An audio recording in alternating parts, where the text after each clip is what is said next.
role. Weighing in on that tonight is founder and executive director of the National Security Institute, Jamil Jaffer.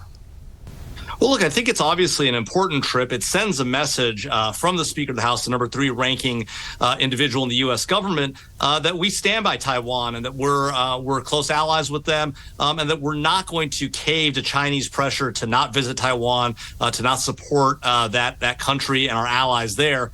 Of course, for the Biden administration, it creates a tough situation because, as you well know, we have a one China policy. We, in theory, recognize Beijing's sovereignty over Taiwan, but that's not really the whole story because we have the Taiwan Relations Act and a relationship with Taiwan that is fundamentally different than any other country where we recognize one government. And so I think Speaker Pelosi is doing the right thing. I think, obviously, the Biden administration needs to do more to defend her right to go there and to stand by her and, frankly, to supply Taiwan with the weapons and capabilities it needs to defend itself against China. Well, of course, China condemning the trip. Is this a dangerous trip? I mean, for Americans sitting at home, is there reason to have heightened fears?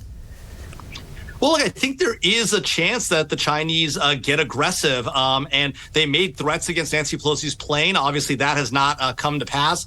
She did sort of take the long way around, avoiding the South China Sea. But look, I mean, I think that we can't cave to Chinese pressure.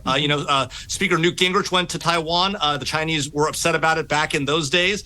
Speaker Pelosi is going now. So it does create more tension, no question. But this is the kind of tension, frankly, that America needs to provoke with some of our adversaries. We need to make clear to our adversaries that we will be strong defenders of our allies, and we will respond to adversary aggression. And so, China should be on notice. Russia, Iran, North Korea, you can't push the U.S. government around. Yeah, you wonder about the ripple effect. And to expand on what you were talking about earlier, China's rhetoric, let's get into that a little bit. It does seem to be becoming more increasingly hostile. And to quote President Xi Jinping, he said, "Those who play with fire will get burned."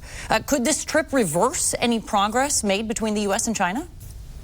Well, look, I think there's a possibility that it makes relations with China harder.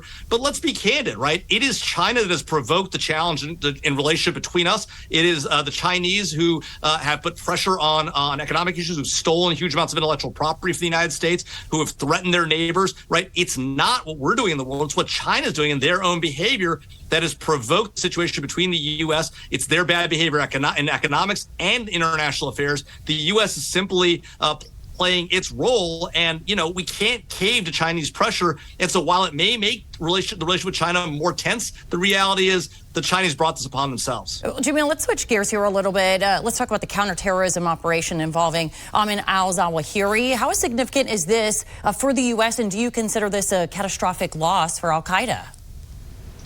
Well, look, I think it is a big victory for the United States. Obviously, we've been on the hunt for Ayman al-Zawahiri, the old number 2 in al-Qaeda, Osama bin Laden, and then the number 1 in al-Qaeda after we took out bin Laden a decade ago. And it is, at some level, an important blow to al-Qaeda. But the challenge with al-Qaeda is they have a number 3.